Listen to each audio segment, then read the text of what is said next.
지난달 14일 우리 일본에서 그 구마모토 현에 큰 지진이 일어나서 6.5 지진이었죠. 그래서 그 강진이 그 당시에 사상자가 1000명이나 모두가 놀랐었습니다.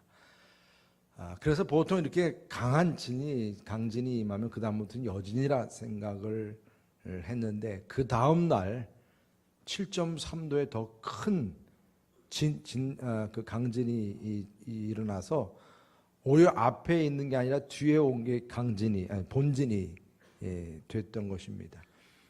그래서 처음에 그 지진에서 이제 좀 괜찮아졌다 해서 집으로 이제 가재도구를 가져갔던 사람들이 오히려 다시는 볼 수 없는 그러한 그 피해를 보게 된 것을 우리가 압니다.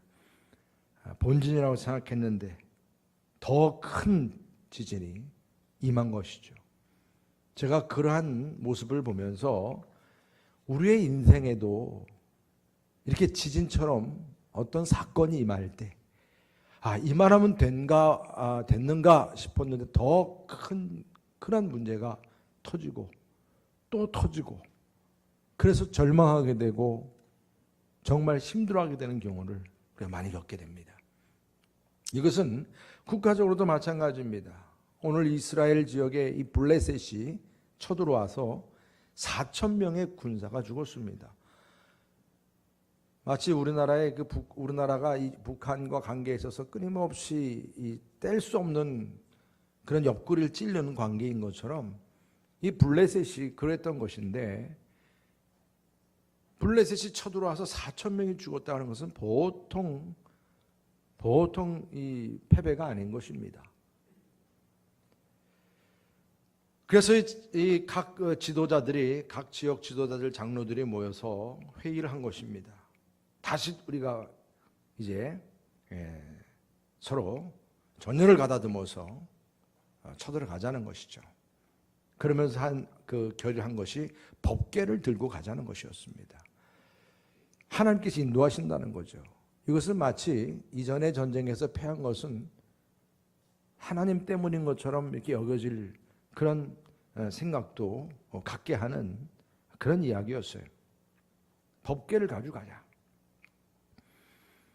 그래서 법궤를 전면에 세우고 싸우자는 것입니다. 여리고 성벽이 무너졌던 것처럼 그런 기대감을 가지고 그렇게 하고자 했던 것을 볼 수가 있습니다. 이에 대해서 수만 명의 군사가 이제 따르게 됐고, 모든 이제 분위기는 반전이 되었습니다. 다시금 사기가 충전되었습니다. 함성도 커졌습니다.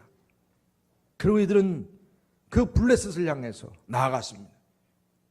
수적으로도 우리가 이길 것이다 생각하고 나갔지만 보기 좋게 패했습니다. 패한 것도 전에가 본질인 것처럼 생각되었지만 지금이 더 큰 본질이 된 것처럼 3만 명이나 죽는 대패배를 이루고 만 것입니다. 그런데 이 3만 명이 죽은 것만이 문제가 아닙니다. 이들에게 영적인 자존심이었던 하나님의 법궤조차 빼앗기게 된 것이었습니다.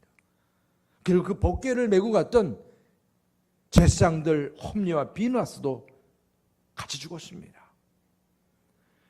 이러한 이 비극적인 소식을 듣게 된 엘리의 제사장은 어떻게 되었습니까? 엘리의 제사장은 이 하나님의 궤를 말할 때, 그 궤가 빼앗겨졌다는 그 말을 때 순간적으로 의자에서 일어나서 그가 균형을 못 잡고 쓰러졌는데, 그의 몸이 비대해서 쓰러지는 순간 그의 목뼈가 부러지면서 죽었습니다. 이러한 그 홈리와 비누아스의 죽음의 소식을 들었던 비누아스의 아내는 아기를 낳을 때가 되어서 아기를 출산하는 과정 속에서 남편이 죽었다는 얘기를 듣고 충격받아서 아기를 낳고 죽게 되었습니다. 며느리도 죽고 그 아들은 이젠 법궤도 빼앗겼고, 그리고 또한 이제는 그 대패배를 이루게 됐고 하나님의 영광이 떠나갔다 해서 이름을 이가봇이라 했다고 합니다. 이러한 비참한 죽음은 하나님의 말씀으로 예언된 대로 그들의 죄악된 행실에 대한 하나님의 심판이었습니다. 이 심판은 단순히 엘리 가문에만이 아니라 패역한 이스라엘 모든 백성들을 향한 하나님의 엄중한 심판이었습니다. 하나님의 영광이 떠난 존재에게 주어진 결과는 죽음뿐이었다는 것입니다. 오늘 우리는 하나님의 영광을 떠난 이들의 죽음들과 부르짖는 백성들의 모습 속에서 큰 교훈을 받습니다. 엘리 제사장의 죽음과 두 아들의 죽음과 며느리의 죽음과 이스라엘 그 모든 백성들의 대패배를 통해서 우리가 어떠한 교훈을 깨닫게 됩니까? 무엇보다 먼저 사람의 방법으로는 절대로 하나님의 심판을 피할 수 없다는 것입니다. 하나님의 방법 가지고는, 우리 사람의 방법 가지고는 하나님의 심판을 피할 수 없다는 것입니다. 여러분, 우리가 가지고 있는 이 지혜나 지식이 얼마나 여러분들 대단한 줄 아세요? 얼마나 인공지능을 통해 가지고 여러분 그렇게 대단한 위력을 보여주지 않았습니까? 근데 그 인공지능이 지금 소설을 쓴답니다. 여러분들 별로 놀라지도 않죠? 대단한 것 같아요. 그리고 또한 우리 인간이 가지고 있는 이 두뇌가 얼마나 발달하고 있는지 얼마 전에 여러분들 그 대부도에서 그 시체가 발견이 되니까 금방 범인 잡는 거 봐요. 다 유전자로 잡는 유전자로. 유전자 그 하나 가지고 범인이 백인이었던 범인이 유전자 하나 가지고 그 범인이 백인이 아니고 흑인이었다는 것을 밝혀내는 그러한 이제 그 수준에 이른 겁니다. 심지어는 이제 그 유전자 하나 가지고 그 범인의 몽따주까지 그립니다. 그게 지금 우리가 윤리적으로 이 DNA에 대해서 어느 정도 지금 컨트롤해서 그렇지, 그 DNA로 일한 우리가 보통 얘기하는 이제 그 뭐라 그럽니까? 예. 그 뭐라 죄송합니다.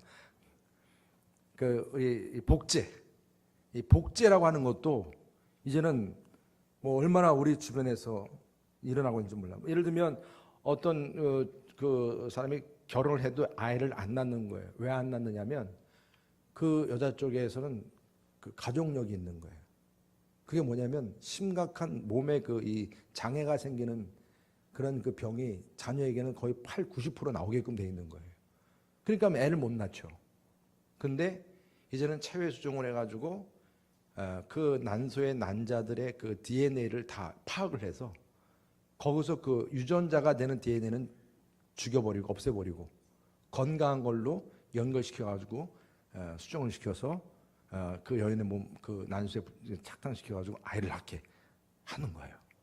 그래서 건강한 아이가 나오는 겁니다. 그뿐이 아니에요. 이제는 여러분들 까만 눈이 지겨우세요? 그럼 파란 눈으로 바꿀 수 있어요. DNA 조작하면 다 되는 거예요. 이제 그런 것들이 병원에 가서 이제 어렵게 할 필요 없대요. 앞으로 미래적으로는 이제 무슨 시대냐면 넥스트 휴먼 시대라고 표현을 하더라고요. 넥스트 휴먼 시대. 이제는 DNA도 알약으로 먹는답니다. 놀랍지 않아요? 여러분, 이렇게 우리의 인간 지능이 발달하고 지금 과학이 발달해도요, 천지가 진동하고 집이 무너지는 이 지진은 막지 못하잖아요. 예측은 해도요. 하나님의 심판이 그런 거예요. 아무리 인간의 방법이 대단해도 하나님께서 심판하시고자 하면 우리의 머리가 아무리 똑똑해도 하나님의 심판에서는 피할 수 없는 것입니다. 자기들의 방법으로는 최대한으로 전략을 짜서 법궤를 들고 가면 이긴다 이렇게 자신하고 법궤를 부적처럼 생각하고 들고 가면 이길 줄 알았지만 여지없이 무너진 것입니다. 여러분, 하나님의 심판, 하나님의 전쟁에서는 오로지 하나님의 방법만이 해결사임을 믿으시기를 바랍니다. 하나님의 방법이면 법궤를 들고 여리고 성벽 같은 그러한 성벽을 돌기만 해도 무너지는 거예요. 아무리 수십만의 그런 연합군이 쳐들어와도 300명의 기도원 용사면 그들을 이기는 것입니다. 여러분, 아무리 적군이 많아도 하나님의 전쟁에서 하나님의 방법으로 임하면 불수레가 임하고 우박이 떨어지고 천지가 개벽하면서 적군이 물러나게 돼 있는 것입니다, 여러분. 그래서 하나님 방법이 아니면 아무리 우리가 수만 명, 수십만 명으로 무장했다 할지라도 하찮은 군대에게 패하게 돼 있는 것입니다. 하나님 방법이 아니면 평안이 없습니다. 엘리가 그랬어요. 법궤를 들고 나가는 모습을 보면서 이것은 하나님 방법이 아닌데 알고 있었겠죠. 그래서 두려워했어요. 나중에 이젠 그 전쟁에 패했다 했을 때 제일 먼저 엘리에게 걱정했던 게 뭐겠습니까? 법궤죠.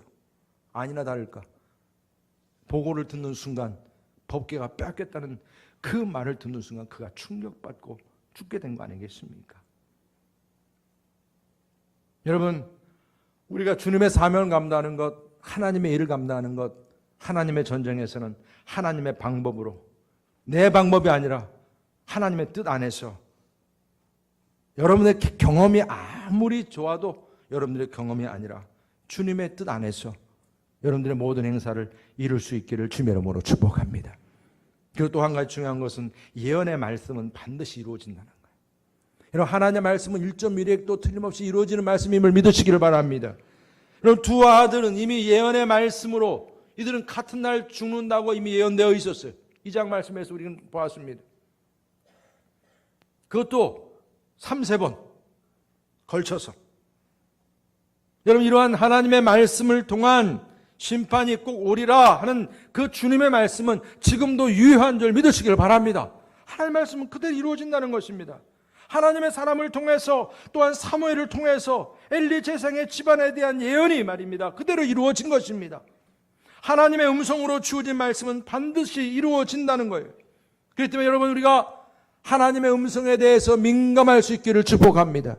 세상에서 돈 세는 소리나 돈 버는 일이나 여러 가지 세상에 성공하는 일이나 이런 데는 안테나와 촉수를 바짝 세우고선 거기엔 민감한데 말입니다. 주님이 내게 어떠한 말씀을 주시는가? 주님이 내게 어떠한 음성을 주시는가? 이런 주님의 음성에 대해서는 무감각하면 안 된다는 것입니다. 항상 주님 말씀이 선포되는 시간을 사모하시기를 축복합니다. 예배 시간마다 주님 말씀이 선포되면 그 말씀이 내게 어떠한 축복의 약속의 말씀인지를 여러분들이 촉각을 세우고 들으셔야 합니다. 이 말씀은 내게 주시는 말씀이다.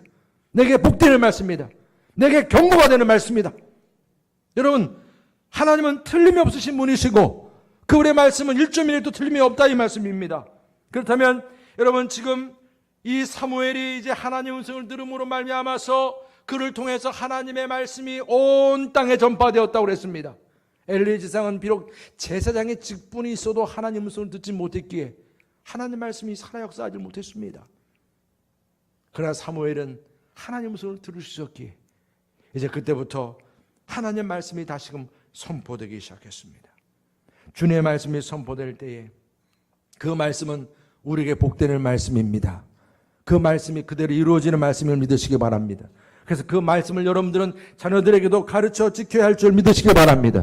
우리가 교회 학교에서도 우리 아이들에게 왜 말씀을 열심히 가르칩니까?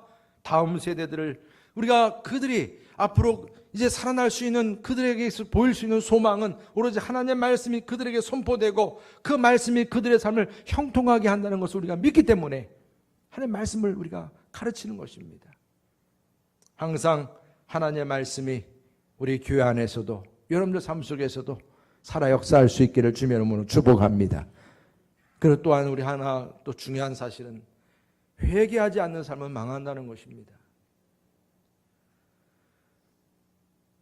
여러분, 우리가 하나님의 방법대로 살아가야 하는 것, 또 예언의 말씀은 그대로 이루어진다고 하는 것, 그리고 그 말씀 안에서 내게 경고가 주어졌으면 그 말씀 안에서 내가 돌이켜야 될 것은 돌이키고 회개해야 될 것은 회개해야 한다는 것입니다.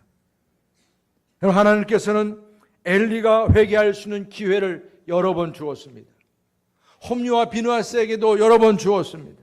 아버지의 말씀을 통해서도 회개할 수 있는 기회를 주었습니다. 이스라엘 백성들에게도 회개할 수 있는 기회를 주었습니다. 그러나 엘리와 홈리와 비느하스와 이스라엘 백성들은 하나님의 방법이 아니라 인간의 방법만 생각하고 자신의 문제를 붙잡고 기도하지도 않았고 자신의 죄에 대한 문제를 가지고 심각하게 생각하지도 않았습니다. 자녀들의 죄에 대해서도 심각하게 생각하지 않았습니다. 또한 그 백성들 역시 성소에 대해서 무관심하고 제사에 대해서 멸시하고 하나님 말씀에 대해서 무감각한 그 죄에 대해서도 생각지 않았습니다. 여러분, 자신들의 죄악을 하나님 앞에서 두려워하지 않는 것은 교만인 것입니다. 이들이 교만했던 것입니다. 우리가 회개하지 않으면 결국은 그 죄는 남게 되어 있는 것이고 그 남는 죄는 계속 쌓이는 것입니다. 여러분, 죄가 쌓이면 마일리지처럼 쌓이는 거예요. 우리 주님께서 가르쳐주신 방법이 있지 않습니까? 만일 우리가 우리의 죄를 뭐하면? 자백하면, 죄를 자백하면 하나님 미쁘시고 하나님은 좋으신 분이세요. 그래서 우리의 죄를 어떻게 해요? 깨끗게 하신다 그랬어요. 할렐루야. 그러니까 여러분, 우리가 항상 예배 시간마다 죄를 자백하는 것도 뭐냐면 그 쌓여질 죄를 자꾸 씻어내는 거거든요. 근데 이걸 자꾸 쌓아놓게 되면 처음에는 아무것도 아닌 것 같지만 그 죄를 내가 처음에는 좌우할 수 있는 것처럼 생각했지만 그 죄가 쌓이면 나중에는 죄가 나를 다스린다는 것입니다. 카인이 왜 아벨을 죽였습니까? 죄가 그를 다스렸기 때문에, 미움이 그를 다스렸기 때문에 동생을 죽인 겁니다. 마음은 원이로 돼 육신이 약하다는 말이 왜 나옵니까? 죄가 쌓여서 그런 것입니다. 여러분, 우리 안에 있는 죄가 쌓일 때마다 예수의 능력과 주님의 보혈로 씻으시기를 주의 이름으로 축복합니다. 회개하는 것은 그래서 복입니다. 온 이스라엘 백성들이 이렇게 지금 패배를 했고 그러면 정신을 차려야 되는데 또 자기들 방법 가지고 또 나가겠다 법궤를 들고 나갔지만, 여러분, 이 법궤를 들고 나가면 이길 것이라 생각했던 것도 자기 생각이요. 회개하지 않고 죄가 많으면 판단력도 흐려지는 거예요. 이게 하나님의 뜻인지 이게 진짜 맞는 것인지 아닌지도 분별을 못하는 거예요. 그러니까 하나님이 원치도 않는 법궤를 들고 나간 겁니다. 이들이 보기 좋게 패한 것입니다. 여러분, 온 이스라엘 백성들이 당연히 승리의 기쁨의 소식을 들었겠죠. 듣기를 원했겠죠.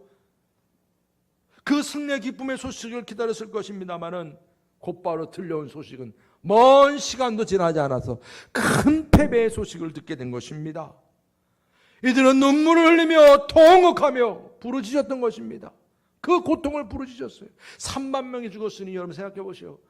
이전까지 하면 3만 4천 명이면 거기에 관계되지 않은 가족들이 어디 있겠습니까? 다 있었겠죠. 모두가 난리가 났겠죠. 여러분, 이스라엘 백성들은 진작에 울었어야 했습니다.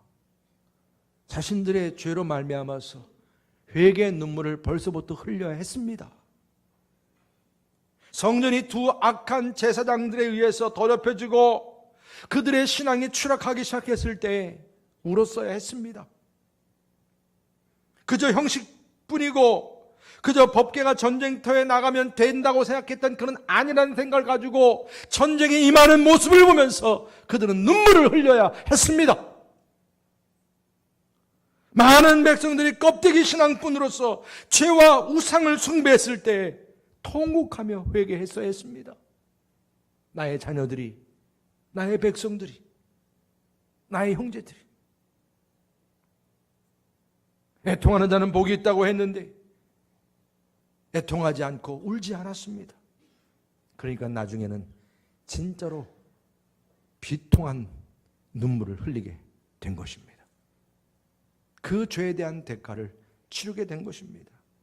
하나님은 더럽혀진 성전을 하나님의 방법으로 정결하게 하신 것입니다. 모든 제사장들을 죽였고 가문까지 죽여서라도 또 법궤까지 빼앗기면서까지도 다시 새롭게 하시기를 원하신 것입니다. 여러분, 우리가 돈이 있고 세상에서 내가 성공적인 삶을 살아가고 내가 많은 지식이 있고 경험이 있다고 해서 여러분들이 모든 것이 다 형통한다고 착각하지 마시기를 바랍니다. 내 삶 속에서 지금 하나님께서 내게 깨닫게 하시는 말씀을 통해서 내 죄가 깨달아지면 바로 회개의 눈물을 흘릴 수 있는 하나님의 귀한 백성들 되시기를 주님의 이름으로 축복합니다. 그러지 않으면 그 죄로 인해서 더 비통한 눈을 흘리게 된다는 것입니다. 그래서 미리 눈물을 흘리고 미리 회개하는 겸손한 백성들이 될 수 있기를 축복합니다. 나의 그 모든 과거의 잘못을 주님 앞에 내어놓고 또 이러한 모든 잘못을 교훈 삼아서 어리석은 전철을 밟지 않게 해달라고 주님 앞에 회개의 눈물을 흘릴 수 있는 저와 여러분 되시기를 주님의 이름으로 축복합니다. 그럼 마지막으로 오늘 이 말씀 속에서 이 불효의 죄악, 우리가 어버이 주를 맞이하면서 깨닫는 말씀이에요. 이 불효의 죄악은 하나님의 말씀을 떠나게 하고 가문의 죽음을 가져게 한다는 것을 깨닫게 합니다. 홈리와 비나스의 죄악이 바로 그러한 것입니다. 하나님 앞에서 드리는 그 제사를 멸시했고 제물도 멸시했고 하나님의 제사장으로서 악행을 저질렀고 음란했고 탐욕스러웠습니다. 사무엘상 2장 25절에 보면 이러한 그 홈리와 비나스의 이 죄악을 두고 한마디로 뭐라고 말씀했습니까? 그들이 아버지의 말을 듣지 아니하였으니. 여러분, 홈리와 비나스의 모든 이 죄악의 실상을 이야기하면서 결론적으로 주시는 말씀은 그들이 아버지의 말을 듣지 않았다는 것입니다. 아버지의 말을 듣지 않은 불효자 홈리와 비나스에 대해서 하나님께서는 그들을 죽이기로 결정하셨다는 것입니다. 왜 아버지의 말을 듣지 않은 홈리와 비나스에 대해서 죽이기로 작정할 정도로 하나님께서는 분노하셨습니까? 이스라엘 백성들에게는 하나님의 법도와 말씀이 자손들에게 전파되도록 하는 영적 권위자를 세웠는데 그 영적 권위자가 바로 아버지입니다. 아버지를 통해서 모세 율법에서는 바로 하나님께서 주시는 그 교훈들, 하나님의 법도가 아버지의 훈계를 통해서 주어진다고 말씀하였습니다. 대표적으로 신명기 6장 1절부터 3절 말씀을 다 같이 한번 읽어보도록 하겠습니다. 신명기 6장 1절부터 3절입니다. 시작. 이는 곧 너희의 하나님 여호와께서 너에게 가르치라고 명하신 명령과 규례와 법도라. 너희가 건너가서 차지할 땅에서 행할 것이니 곧 너와 내 아들과 내 손자들이 평생에 내 하나님 여호와를 경외하며 내가 너에게 명한 그 모든 규례와 명령을 지키게 하기 위한 것이며 또 내 날을 장구하게 하기 위한 것이라. 이스라엘아, 듣고 삼가 그것을 행하라. 그리하면 내가 복을 받고 내 조상들의 하나님 여호와께서 내게 허락하신 같이 젖과 꿀이 흐르는 땅에서 내가 크게 번성하리라. 할렐루야. 여러분, 지금 이 말씀은 이제 저 가나안 땅으로 요단강을 건너가게 되면 그곳에서 너의 삶이 장구하고 형통하고 젖과 꿀이 흐르는 땅에서 번성하게 살아가는 비결을 알려주시는 거예요. 그 비결이 무엇이냐? 너희 아버지가 내 아들과 내 손자들에게 평생도록 하나님을 경외하고 또 하나님께서 명한 규례와 명령을 지키게 하라는 것입니다. 미간에 붙이고 또 문설주에 붙이고 소매에 붙이고 언제든지 하나님의 말씀을 깨닫게 하고 또 그 말씀을 알게 하도록 가르쳐 지키게 하라는 것입니다. 이것이 아버지에게 주신 영적 권위였습니다. 아버지의 가르침은 곧 하나님의 교훈이고 하나님의 생명의 말씀인 것입니다. 그래서 하나님께서는 복의 근원이요 형통의 복을 아버지의 말을 듣는 것으로 주신 것입니다. 그래서 아버지의 말을 듣지 않는다는 것은 하나님의 말씀에 귀를 기울이지 않는다는 것입니다. 우리의 형통함은 아버지의 말을 들어야 하는 것이요 이것이 성경적인 효의 근원임을 믿으시기를 바랍니다. 너의 부모를 공경하라. 이 말씀은 하나님을 공경하는 말씀과 연결되는 거예요. 하나님의 말씀을 우리가 듣는 것은 우리가 부모를 공경함으로써 그 아버지를 통해서 주어지는 바로 이 교훈의 말씀이 하나님의 뜻과 교훈을 가르쳐 지키게 한다는 것입니다. 그런데 홈리와 비나스는 이런 아버지의 말을 듣지 않았다는 것입니다. 그것이 불효자의 본보기가 된 것이고 결국 하나님의 말씀에도 귀를 기울이지 않았던 것이고 불경건했던 것이고 그것이 하나님의 분노를 가져오게 되었던 것입니다. 여러분, 이가봇 하나님 영광이 떠났다 했습니다. 모든 것이 끝난 거예요. 하나님 영광도 끝났고 시아버지도 죽었고 남편도 죽었고 며느리도 죽었습니다. 내가 의지할 수 있는 모든 것도 사라졌습니다. 다 끝난 겁니다. 여러분, 왜 하나님께서 이렇게 모든 것이 다 끝나게 그렇게 분노를 보이셨습니까? 하나님께서는 그토록 법궤를 메고 전쟁에 임했던 이스라엘을 대패시키고 채산 가문도 망하게 할 정도로 왜 그렇게 분노하셨느냐 하는 것입니다. 거기에는 단순히 하나님의 법도와 아버지의 말을 듣지 않는 불순종과 불효에 거기에만 초점을 두고자 하나님께서 이렇게 분노하신 것이 아닌 것입니다. 이러한 불순종과 불효에 대해서도 분노하셨지만 더 큰 의미가 있어요. 하나님께서 이렇게 분노하신 데는 내 인생이 비록 이렇게 바닥을 치는 인생이 되었지만 이 바닥을 치는 그때가 바로 하나님께서 다시금 새롭게 일하시는 때임을 믿으시기를 바랍니다. 내 삶 속에서 내 인생이 바닥쳤다 이겁니다. 나는 다 끝난 거예요. 내가 의지했던 것이 다 무너졌습니다. 더 이상 내가 의지할 것이 없습니다. 이제 끝난 거예요. 그러나 나는 끝났지만 하나님은 그때부터 다시 시작하시기를 원하시는 거예요. 그걸 원하시는 겁니다. 부모의 마음은 불효자이고 문제투성이고 그런 아들을 혼냅니다. 아주 바닥까지 혼내요. 집에서 나가라고 다 빼앗습니다. 그 정도로 그렇게 자녀들에게 그렇게 혼찌검을 내는 부모의 마음은 진정한 부모의 마음은 진짜 그 아들을 바닥 인생이 되고 그냥 망하라고 그렇게 내쫓는 것입니까? 그게 아닌 거예요. 부모의 진짜 마음은 뭡니까? 더 잘하자는 거 아닙니까? 자녀로서 부모에게 더 진정성 있는 마음을 가지고 같이 함께 했으면 좋겠다. 그런 마음 아니겠습니까? 잘못된 것들 이젠 다 뒤로 하고 다시 시작하자. 지금 하나님께서는 이처럼 진정성이 없는 이스라엘 백성들을 향해서 그런 제상을 향해서 그런 메시지를 주고 계시는 것입니다. 너희들이 아무리 그렇게 폼을 내고 법궤를 가지고 나갔지만 보기 좋게 패한 것입니다. 그런 외모와 그런 물질적인 관계만이 아니라 진정성이 있는 마음, 서로 마음이 통하는 그런 관계성을 원하는 그 부모의 마음처럼 우리 하나님도 그러한 마음을 우리에게 원하심을 믿으시기를 바랍니다. 하나님께서는 단지 이 법궤를 요술방망이처럼 생각해서 자신들의 이익과 이기심만 채우면 된다고 하는 그런 외식적인 신앙, 그런 껍데기에 그런 예배를 드리는 모습, 그걸 아파하신 겁니다. 제사장 옷은 입었죠. 법궤는 들었죠. 폼은 내고 있습니다마는 정작 그것은 경건의 모양만 있지 능력은 없는 거예요. 생명이 없는 것입니다. 진실성이 없는 것입니다.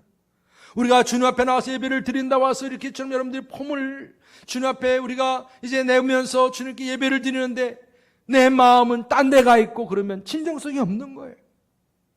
여러분, 하나님을 진실로 섬기며 하나님 임재 가운데 예배드리는 참된 예배자로서 하나님께서는 나를 만나기를 원하시는 줄 믿으시기를 바랍니다. 법궤를 들고 나간다고 승리하는 게 아닌 거예요.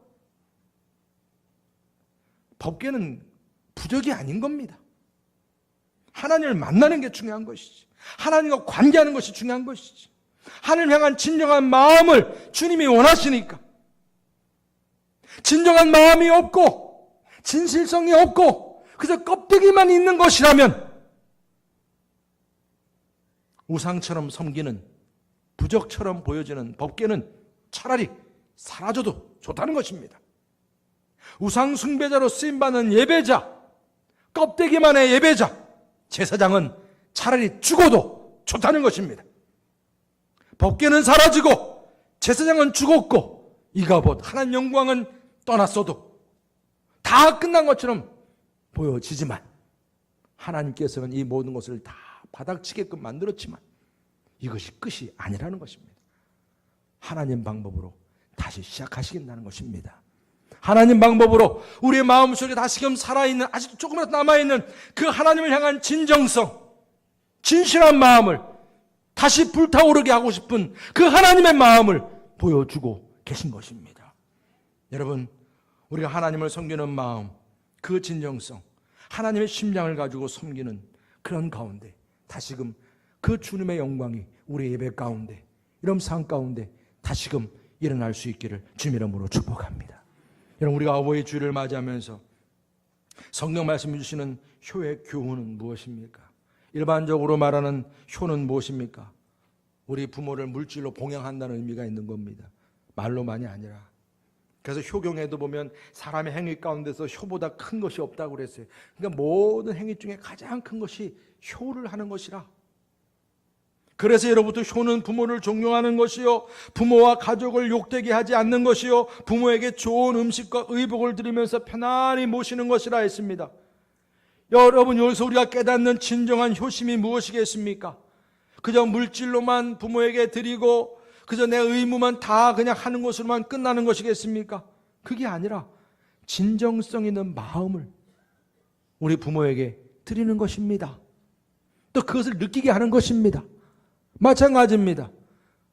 바로 우리가 하나님께 나아가는 것도 역시 하나님을 향한 진정한 마음, 참 예배자로서 하나님을 향한 진정한 그 효심이 회복되는 것만이 주님의 영광이 우리 안에서 회복되는 것임을 믿으시기를 바랍니다. 여러분, 이 홈리와 비나스가 그 많은 사람들의 사기를 북돋게끔 하기 위해서 법궤를 메고 이 전쟁터로 나가는 그 모습은 얼마나 용맹스럽게 보였겠습니까? 얼마나 화려했겠습니까? 멋있었겠습니까? 여러분, 그렇게 멋진 모습으로 이들이 법궤를 들고 나가면서 모든 사람들이 함성을 부르면서 그냥 분위기 좋게 나가는 것 같지만 아버지의 마음은 그러한 그 두 아들의 마음과 하나가 될 수 없었던 것입니다.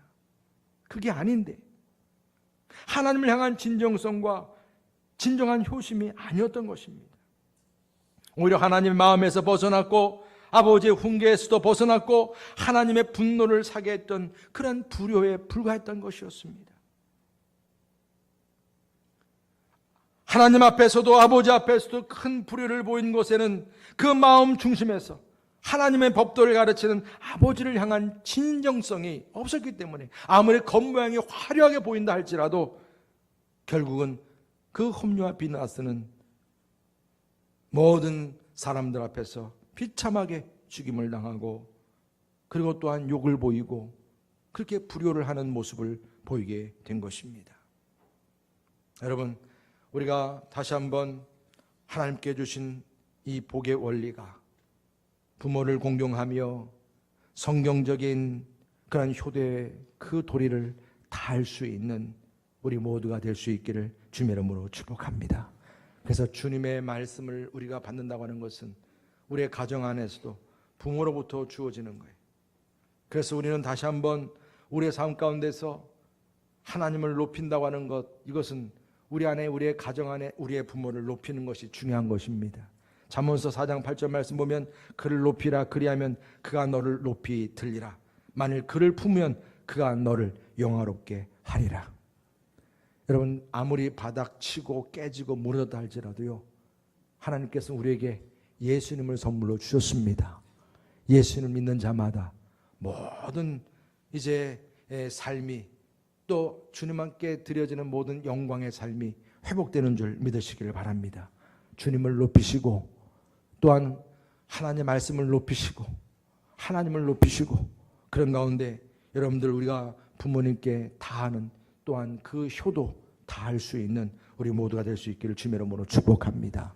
그래서 하나님으로부터 주어지는 그 형통의 복이 여러분들의 부모를 통해서 주어지는 것이고, 또 부모된 우리는 또 그러한 책임감을 가지고 하나님의 말씀으로 또 잘 무장돼야 합니다. 영적인 관계도 마찬가지입니다. 교회에서 영적으로 말씀을 가르치고 배우는 관계로 하나님께서 세웠다고 하는 것은 무엇입니까? 다 영적인 아비 관계, 자녀 관계가 있다는 것입니다. 그런 모든 부분에 있어서도 우리가 하나님의 말씀 안에서 정말 서로 존귀케 하고 하나님을 존귀하게 여기고 부모를 존귀하게 여기고 영적인 아비를 존귀하게 여길 수 있는 우리 모두가 될 수 있기를 주의 이름으로 축복합니다. 기도하시겠습니다.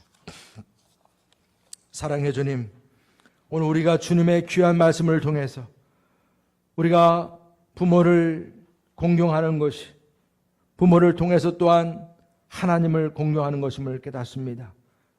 더욱이 우리가 공경하는 것이 형식적인 것이 아니라 진정성을 가지고 우리가 주님을 높이고 또 우리의 부모를 높이고 주님 안에서 진정한 성경적인 효를 다할 수 있는 우리 모두가 되게 해 주시옵소서.